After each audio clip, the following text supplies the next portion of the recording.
So hey guys, welcome to my channel piston now. तो जैसा कि अभी आपने थंबनेल देखा होगा, जिससे आपको पता चल ही गया होगा कि आज हम किस टॉपिक पे वीडियो बनाने जा रहे हैं। तो आज का हमारा टॉपिक है पीपीएफ वर्सेस सेरेमिक कोटिंग। दोनों में से हमारी बाइक के लिए कौन सा ज़्यादा बेटर है, एंड हाँ, ये दोनों हमारी बाइक पे कराना इंपॉर्टेंट है या नहीं है, ये डाउट भी हम क्लियर करेंगे। तो सबसे पहले हम पीपीएफ और सेरेमिक कोटिंग के बारे में कुछ बेसिक डिटेल से स्टार्ट करते हैं, फिर हम इसको डिटेल में जानेंगे एंड आफ्टर डेट मैं आपको कंक्लूजन दूंगा इसके बारे में कि आपको कौन सा कराना चाहिए और कराना चाहिए भी या नहीं कराना चाहिए। तो चलो सबसे पहले हम इसके बेसिक डिटेल से स्टार्ट करते हैं। सबसे पहले हम पीपीएफ की बात करते हैं। तो पीपीएफ हमारे इंडियन मार्केट में इंट्रोड्यूस हुई थी कार्स के लिए, जस्ट बिकॉज आपको पता है कि इंडिया की सड़कें बहुत ही ज़्यादा नैरो है, जिससे कार्स में स्क्रैचेस आने के चांसेस बहुत ज़्यादा होते हैं। इसके लिए पीपीएफ को हमारे कार्स के लिए इंट्रोड्यूस किया गया था मार्केट में। बट जो हमारे बाइकर्स होते हैं, लाइक जिनके पास सुपर बाइक्स है, दे नो कि उनके बाइक के स्पेयर पार्ट्स और पेंट बहुत महंगे आते हैं, तो उनको भी प्रोटेक्ट करना उतना ही इंपॉर्टेंट है जितना इंपॉर्टेंट कार के पेंट को प्रोटेक्ट करना है। इसकी वजह से उन्होंने अपनी बाइक में पीपीएफ इंस्टॉल करवाना स्टार्ट किया, जिससे ये कल्चर हमारे पूरे बाइकिंग सेक्शन में आ गया।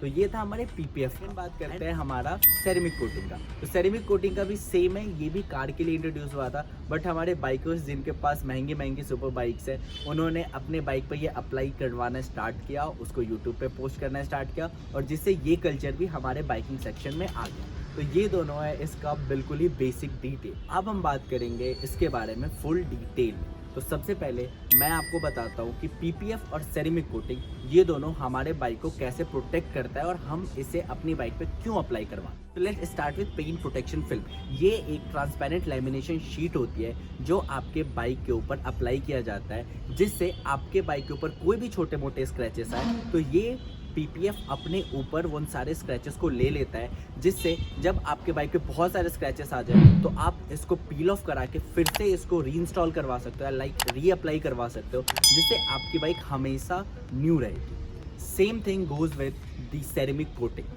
उसका भी सेम प्रोसीजर है, उसमें स्टिक नहीं किया जाता, वो एक लिक्विड फॉर्म में आता है जो कि आपके बाइक पे डिफरेंट प्रोसीजर्स के थ्रू अप्लाई किया जाता है, जिससे जो आपके बाइक के पेंट के बीच जो मॉलिक्यूल गैप होते हैं उसके अंदर ये लिक्विड फिल हो जाता है, एक पेंट के ऊपर एक लेयर क्रिएट कर देते हैं, जिससे आपकी बाइक पे कोई भी छोटे मोटे माइनर स्क्रैचेस आते हैं वो आपके उस सेरेमिक कोटिंग के लेयर पे जाते हैं, जिससे आपका पेंट हमेशा प्रोटेक्टेड रहता है। आपका क्वेश्चन होगा कि क्या ये मेजर स्क्रैचेस से आपके बाइक को प्रोटेक्ट करता है? तो आंसर है नहीं, ये सिर्फ बना है माइनर स्क्रैचेस से आपके बाइक को प्रोटेक्ट करने के लिए। मेजर स्क्रैचेस जब भी अगर आपके बाइक पे आएंगे तो या तो ये फट जाएगी पीपीएफ, या तो फिर जो सेरेमिक कोटिंग है वो डैमेज हो जाएगा।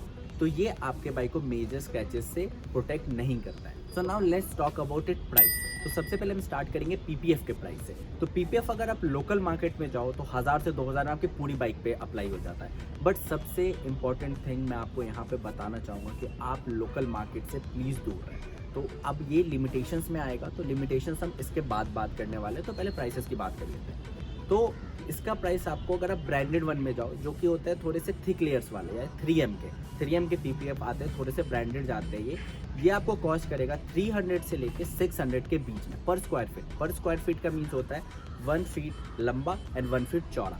सिर्फ इतने का आपको कॉस्ट करेगा 300 से 600 रुपीज़। ये थोड़ा सा एक्सपेंसिव साइड पे है। एंड वहीं पे अगर आप सेरेमिक कोटिंग के लिए जाओ तो वो आपको कॉस्ट करेगा कहीं ना कहीं 4000 से लेके 12000 13,000 तक। वो डिपेंड करता है कि आप उनका कौन सा प्लान चूज़ कर रहे हो। उनका भी प्लान होता है जिसमें वारंटी गारंटी वो प्रोवाइड कराते हैं, तो वो उस पर डिपेंड करता है। तो ये हो गई प्राइसेस की बात।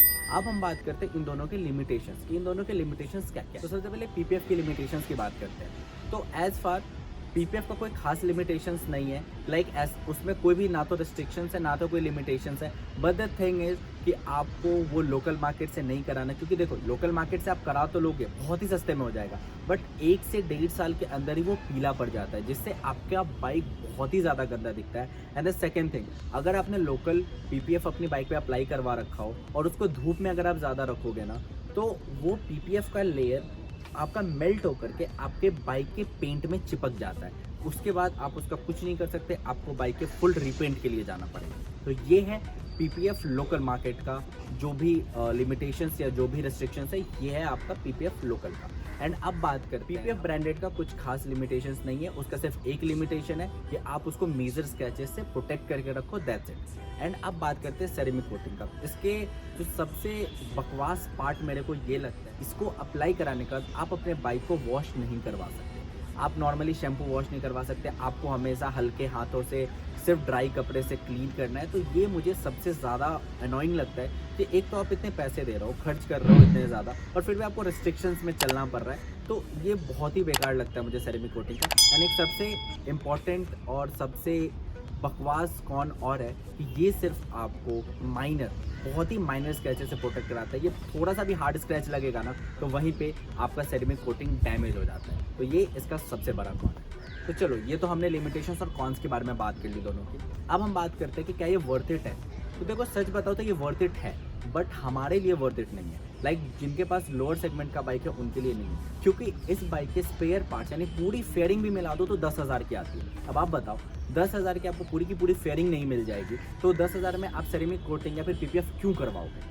एंड वहीं पे जिनके पास थोड़े से हायर सेगमेंट की बाइक है, जिनका स्पेयर पार्ट्स महंगा आता है या पेंट करवाना महंगा आ सकता है, उनके लिए ये सही है। बट अगर हमारे जैसे लोग KTM जिनके पास है, अगर वो या बुलेट जिनके पास है वो कराना चाहते हैं, तो सरासर बेवकूफ़ी, आप ये सब मत करवाओ।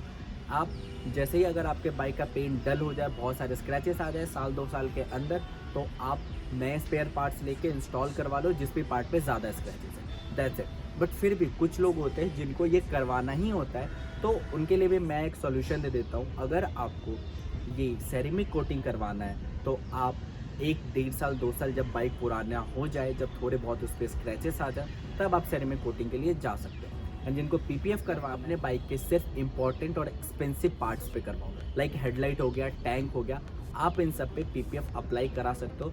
ये जो भी मैं बता रहा हूँ, ये बता रहा हूँ मैं हमारे लोअर सेगमेंट की बाइक से। वन मोर थिंग है कि बाइक खरीदते ही आपको सेरेमिक कोटिंग नहीं करवानी है, उससे आपका कोई भी बेनिफिट नहीं है, उससे सिर्फ नुकसान है, जो कि है जितना आपने सेरेमिक कोटिंग के लिए पे किया है। तो सेरेमिक कोटिंग तब करवाए जब आपके बाइक पे थोड़े बहुत स्क्रैचेस आ गए, उससे पहले आप बिल्कुल भी मत करें। मेरा कंक्लूजन कि आपको जैसे कि लोअर सेगमेंट की बाइक है उस पर नहीं करवाना, और अगर करवाना है तो कहाँ करवाना है मैंने आपको बता दिया। तो इसी नोट पे इस वीडियो को करते हैं and thank you so much मेरे पुराने वाले वीडियोस पे इतना क्रेजी रिस्पांस दिखाने के लिए। एंड गाइज, हम 1000 सब्सक्राइबर्स के बहुत ही ज़्यादा नज़दीक है, तो जितना ज़्यादा हो सके उतना ज़्यादा सब्सक्राइब करो, इस वीडियो को शेयर करो, एंड लाइक तो आपको करना है, तो वो बिना किए जाना मत। तो चलो मिलते हैं नेक्स्ट वीडियो में, तब तक के लिए हैव फन, बाय।